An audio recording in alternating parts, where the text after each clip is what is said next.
इस वक्त फलौदी सट्टा बाजार को लेकर बड़ी खबर आ रही है। जानेंगे राजस्थान में किस पार्टी की ज्यादा सीट आने की संभावना है। इस बार राजस्थान का सीएम अगला कौन बन सकता है। 2024 में विधानसभा चुनाव के बीच बड़ी खबर आ रही है। राजस्थान के गंगानगर जिले की बात करेंगे। बीजेपी के खाते में 3 सीट तो 3 सीट कांग्रेस के खाते में जाने की संभावना है। गंगानगर जिले में टोटल 6 विधानसभा सीट है। यह दोनों पार्टियों को बराबर बराबर सीट मिल सकती है। बीकानेर जिले की बात करें तो 7 विधानसभा सीट है। यहाँ पर बीजेपी के खाते में 5 सीट तो 2 सीट कांग्रेस के खाते में जाने की संभावना है। यह बीजेपी का पलड़ा भारी होता हुआ दिखाई दे रहा है, तो कांग्रेस को बड़ा झटका लगने की उम्मीद है।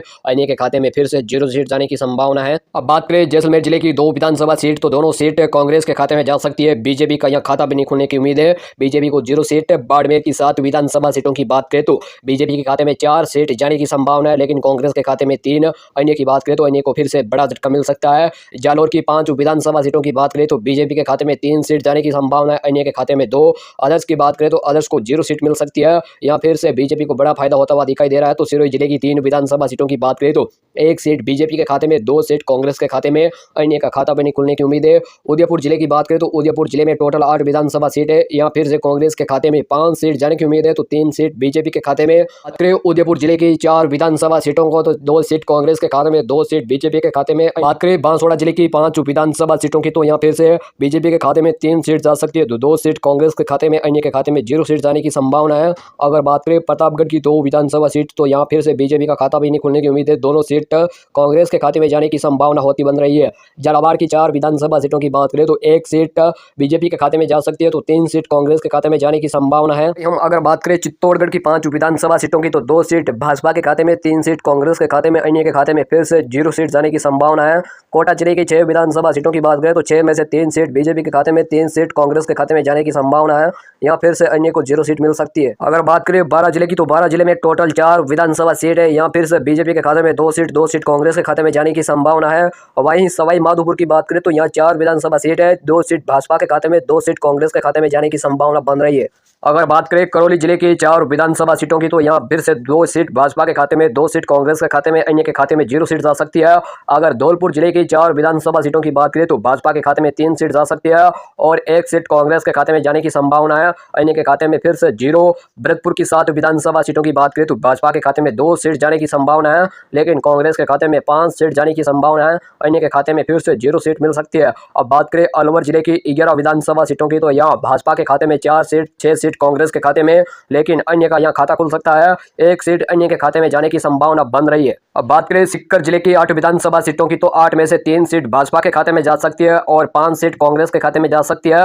वहीं झुंझुनू की 7 विधानसभा सीटों की बात करें तो बीजेपी के खाते में 3 और 4 सीट कांग्रेस के खाते में जाने की संभावना है। अन्य की बात करें तो अन्य को 0। चूरू जिले की 6 विधानसभा सीटों की बात करें तो भाजपा के खाते में 3 सीट जा सकती है और अन्य के खाते में 1 सीट जाने की संभावना है। कांग्रेस के खाते में 2 सीट जाने की संभावना है। चूरू जिले में टोटल 6 विधानसभा सीट है।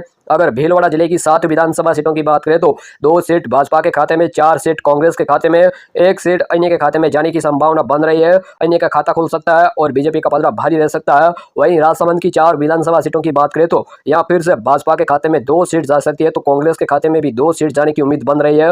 अब बात करें हनुमानगढ़ जिले की 5 विधानसभा सीटों की, तो भाजपा के खाते में 2 सीट जा सकती है और 2 सीट कांग्रेस के खाते में। हनुमानगढ़ में 1 सीट अन्य के खाते में संभावना जाती हुई दिखाई दे रही है।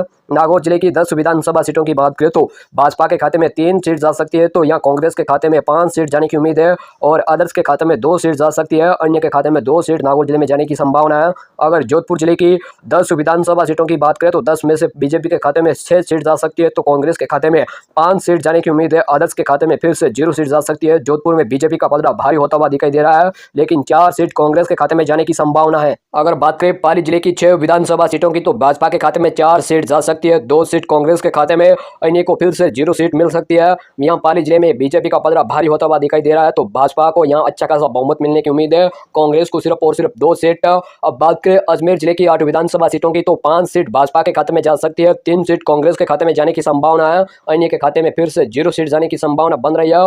अजमेर जिले में बीजेपी को अच्छा खासा बहुमत मिलने की उम्मीद है। बूंदी जिले की 3 विधानसभा सीटों की बात करें तो यहाँ फिर से भाजपा के खाते में 2 सीट जा सकती है और 1 सीट कांग्रेस के खाते में जाने की संभावना आया है। अन्य की बात करें तो अन्य को 0। टोंक जिले की 4 विधानसभा सीटों की बात करें तो टोंक में बीजेपी को 1 सीट मिलने की उम्मीद है और 3 सीट कांग्रेस को मिलने की उम्मीद है। अब बात करें दौसा जिले की 5 विधानसभा सीटों की तो यहाँ फिर से भाजपा के खाते में 3 सीट जा सकती है, कांग्रेस के खाते में 2।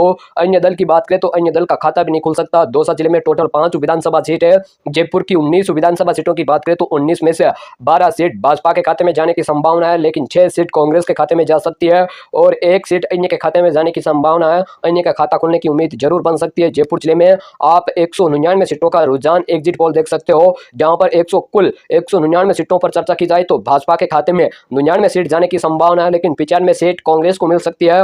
और अन्य की बात करें तो अन्य को सिर्फ 5 सीट मिलने की उम्मीद है। इस नए सर्वे फलोदी सट्टा बाजार के ओपिनियन पोल के माध्यम से देख सकते हो।